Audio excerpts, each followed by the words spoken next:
JEE mains और NEET के student के लिए मुझे लगता है कि ये वीडियो बहुत इंपॉर्टेंट है, जिसके अंदर हम बात करेंगे कि जो ऑर्गेनिक कंपाउंड्स के अंदर हैलोजन को कैसे टेस्ट किया जाता है और उसका टेस्ट का नाम होता है लेसिग्ने टेस्ट।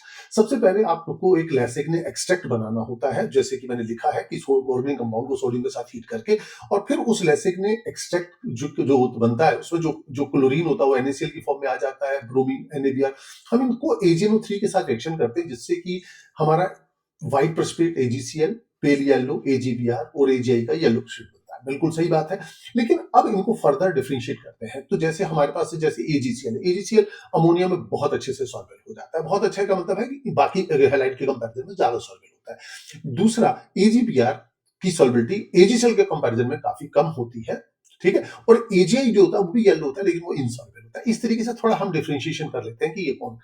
लेकिन एक बड़ा इंपॉर्टेंट टेस्ट है ब्लिस्टरिंग टेस्ट, और ब्लिस्टरिंग टेस्ट में हम करते क्या है कि हम कॉपर वायर को हीट करते हैं, तब तक हीट करते हैं जब तक कि वो कलरलेस फ्लेम ना हो जाए। उसके बाद ऑर्गेनिक कंपाउंड डाल के दोबारा हीट करते हैं, तो एक इस प्रकार से एक ग्रीन कलर फ्लेम बनती है, और वो ग्रीन कलर की फ्लेम बनने का कारण होता है कॉपर हैलाइड। इससे हमारा हेलोजन डिटेक्ट हो जाता है।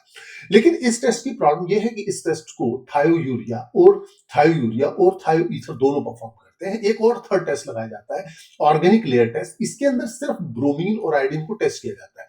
यहां पर क्या होता है कि जो लेसिग्ने एक्सट्रैक्ट होता है, उस लेसिग्ने एक्सट्रैक्ट को के अंदर हम एक ऑर्गेनिक सॉल्वेंट डालने के बाद उसमें थोड़ा ऑक्सीडाइजिंग एजेंट डालते हैं, जिसके बाद क्या होता है कि ये जो ऑक्सीडाइजिंग एजेंट है, ये ब्रोमाइड को ब्रोमीन में और क्लोराइड आयोडाइड को आयोडीन में कन्वर्ट कर देता है।